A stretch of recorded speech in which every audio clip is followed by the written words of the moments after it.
Rocking star Yash অভিনীত বহুল প্রতীক্ষিত সিনেমা টক্সিক দ্বিতীয় দিনের কালেকশনে বড়সড় পতন দেখা যাচ্ছে। ওয়ার্কিং ডে হওয়ায় কালেকশন কম হওয়ার নতুন কিছু নয়, কিন্তু রেকর্ড ব্রেকিং ওপেনিংয়ের পর এতটা বড় ড্রপ সাধারণত বড় বাজেট সিনেমার ক্ষেত্রে দেখা যায় না। হিন্দি ভার্সন বাদ দিলে তেলুগু, তামিল ও মালায়ালাম ভার্সনে আজকের কালেকশনও এখন পর্যন্ত বেশ কম।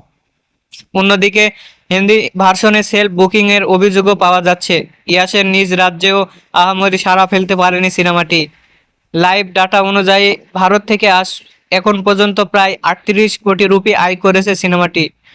ওভারসিজেও আপাতত খুব একটা ভালো পরিস্থিতি যাচ্ছে না, তবে পুরো দিনের কালেকশনে আসার পরই আসল চিত্রটা পরিষ্কার হবে।